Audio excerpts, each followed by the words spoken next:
Mes chers élèves, bonjour. Je suis heureux de vous retrouver dans le cadre du 36e cours qui portera aujourd'hui sur la numération, comme vous le voyez ici, en arabe, al-adad ou al-ma'doud.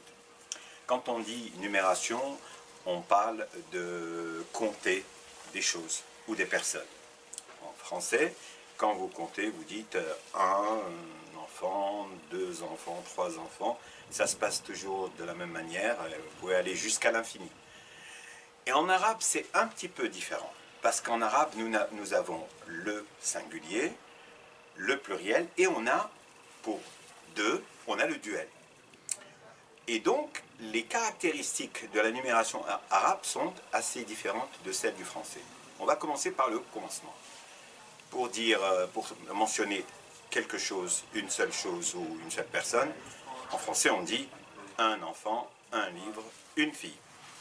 En arabe, est-on obligé de dire wahid, un? Non. En arabe, pour dire un enfant, pour dire un livre, on mentionne juste le nom. Kitab, walad, bint. On n'a pas besoin de dire un avant. Alors vous allez me dire, pour marquer l'indéfini, qu'est-ce qu'on va dire? À défaut de dire, par exemple, au lieu de dire le livre, pour dire un livre, hein, puisque le livre, on va dire al-walad, al-kitab, et pour dire un livre, est-ce qu'on a un équivalent? Si, on a des articles définis en arabe. On en a trois, qui s'appellent le tanwin, et qui se mettent à la fin sur la dernière lettre.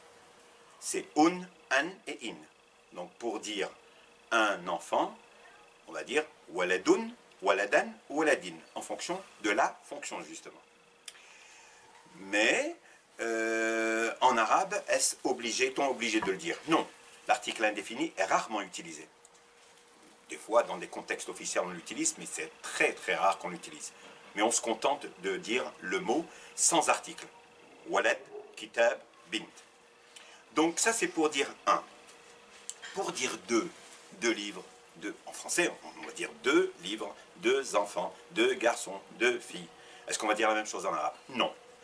Parce qu'en arabe, le pluriel commence à partir de 3. Ça n'est qu'à partir de 3 qu'on commence par mentionner le nombre. 3 livres, 4 livres, 5 livres. Et donc pour 2, comment ça se passe? Eh bien vous avez une des deux marques qu'on a déjà vues. Une des deux marques du duel. Donc le duel c'est quoi? Quand on veut dire par exemple 2 livres, 2 garçons, 2 filles, on fait quoi? Ben, on ne dit pas isnan. 2. Isnan, kitab. Non, ça ne se dit pas comme ça. On fait quoi? Ben, on attache un des deux suffixes. Et ces deux suffixes, c'est quoi? Eh bien, il y a le mot et il y a ani ou le mot aini. Voici les deux suffixes qui donnent au nom le nombre 2. Donc kitab, un livre, pour dire 2 livres, on va attacher ani à la fin de kitab, et on aura kitabani, je vais vous le faire. Donc, kitab, c'est un livre. On veut dire 2 livres, on a soit le choix entre kitabani, j'enlève ça, kitabani, donc après le b, la dernière lettre de kitab, on ajoute ani. Ou, on réécrit kitab, la deuxième possibilité, on ne ferme pas le bas parce qu'il y a quelque chose après, et on ajoute aini. Kitabaini, 2 livres. Donc ani et aini sont 2 marques pour exprimer le duel. Alors vous allez me dire, pourquoi il y en a 2? Vous savez, très souvent en arabe, on l'a déjà dit, qu'il y a un problème de fonction. Donc un nom qui est hors contexte est considéré comme sujet. Donc c'est ani. Et s'il est dans une phrase et complément d'objet direct ou indirect, ça sera aini. Donc voici comment on dit en arabe 2 livres, 2. Et si le nom est féminin et qui se termine par ta marbuta par exemple, pour ajouter ani ou aini, nous devons transformer la ta marbuta en t normale. On va l'écrire. Madrasa, une école. Madrasa. Vous voyez là, vous allez voir, ça se termine par ta marbuta. Donc, vu que ta marbuta doit être à la fin d'un mot, et la ne sera plus à la fin, puisqu'il y a ani ou aini comme marque du duel, on va transformer la ta marbouta en T normal, en T madrasa, et on ajoute ani,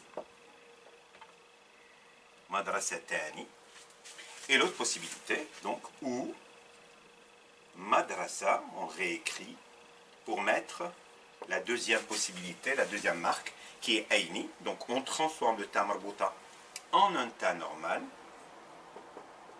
taini, madrasa taini. Le ya est petit, mais c'est un ya. Donc voici comment on dit deux choses ou deux personnes, peu importe, pour exprimer la dualité, le deux. Et donc, passons maintenant à partir du 3. Et ça se passe comment à partir du 3? Ça se passe à peu près comme en français. C'est-à-dire que vous mentionnez le nombre, ensuite vous mentionnez la chose dont vous parlez. Ça se passe comme en français. Sauf qu'en arabe, il y a une règle un petit peu particulière. Vous allez le voir.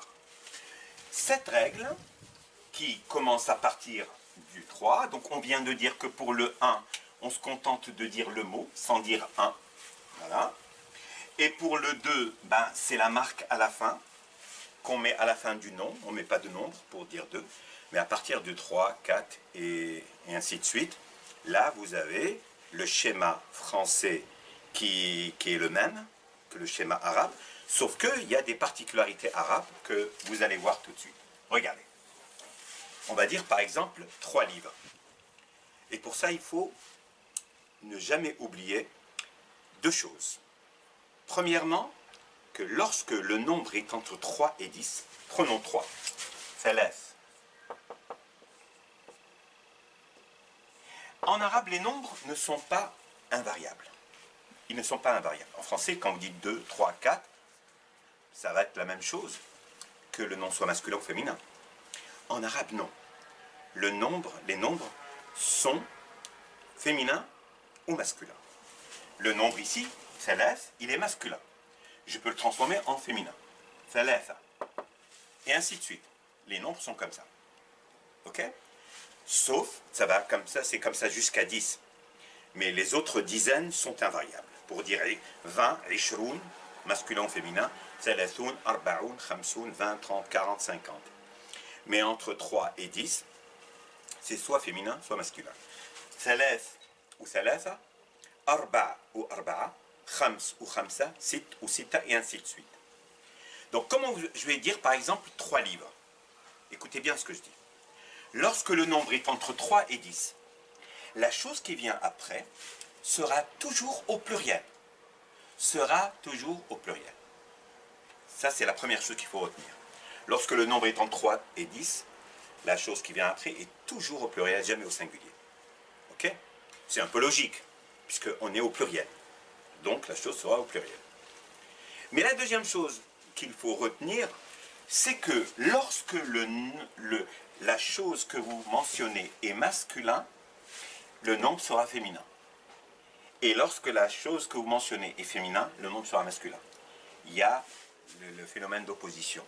Je sais que ça a l'air bizarre, mais c'est comme ça. Donc, pour dire, du coup, 3 livres, livre étant un nom qui est masculin, en français et en arabe c'est masculin, kitab, du coup, on va dire quoi? On va dire thalathat. Il sera féminin, le nom, parce que le nom est masculin. Et le nom ne sera pas au singulier, il sera au pluriel. Donc, le pluriel de kitab, c'est couteau.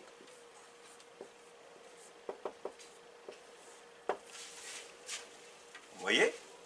Et on va prendre un nom qui est féminin, pas masculin. Donc, on va dire, prenons un autre nom qui est féminin. Prenons par exemple, Sayyara. Sayyara, c'est une voiture. Alors, je vais dire 4 voitures. Est-ce que je veux dire Arba'at Sayyarat ou Arba'a Sayyarat? Je vais forcément dire Arba'a Sayyarat parce que Sayyara est féminin. Donc, je vais dire Arba, qui veut dire 4. Et là, ça ne sera pas singulier, ça sera pluriel. Arba Sayyarat. Et ça se passe toujours comme ça. Voilà. Donc, avant de finir le cours, on va rappeler les principales choses qu'on vient de voir aujourd'hui. On a parlé de numération. La numération s'appelle al-adad ou al-ma'doud. Al-adad, c'est le nombre. Et le ma'doud, c'est la chose comptée. Ok? Donc, on a dit que pour dire un livre, une école, on se contente de dire le mot. Hein? On n'a pas besoin de dire une. Par exemple, pour dire un livre, on va dire kitab. Une école, madrasa. Alors, je vous dis, accessoirement, dans des cadres un petit peu officiels, souvent on met l'article indéfini qui est en arabe à la fin. C'est sur la dernière lettre. C'est le tanwin, un, in. Ça, c'est possible. Dire, par exemple, kitabun, kitaban, kitabin. Ça, c'est possible. Mais les gens ne le disent pas en général. Donc ça, c'est pour le 1. Pour dire 2 livres, 2 écoles, on ne dit pas 2. On fait quoi? On met l'une des 2 particules finales, des 2 suffixes qui se mettent à la fin du nom. Ce sont ani ou aini. Alors pourquoi il y en a 2? C'est parce que ça peut être sujet. Ou si c'est sujet, c'est ani. Si c'est objet, c'est complément d'objet direct. Et pour, à partir de 3 jusqu'à 10, parce qu'on parlera plus tard dans un prochain cours, à partir de 11. De 3 jusqu'à 10, il y a 2 principes qu'il ne faut jamais oublier. Le nombre est variable. Il peut être masculin ou féminin. Donc, lorsque la chose comptée est féminin, le nombre est masculin, et vice-versa. Kutub est le pluriel de kitab. Kitab est un nom masculin. Donc, ça sera féminin. Sayyara est un nom féminin. Donc, arba sera masculin. Ok? Donc, de principe, l'opposition des genres entre l'adad et le ma'doud, entre la chose comptée et le nombre, et aussi, il faut savoir que lorsque le nombre est entre 3 et 10, le mot qui vient après est toujours au pluriel. Et pour être précis, les puristes, ça fera plaisir aux puristes, c'est que le nom qui est au pluriel entre 3 et 10, le nom, pas le nombre, il portera toujours le tanwin de la kasra. Logiquement, officiellement, on doit dire thalathat kutubin, arba sayyaratin. Ça, c'est une règle, mais personne ne le dit. Enfin, très rares sont ceux qui le disent.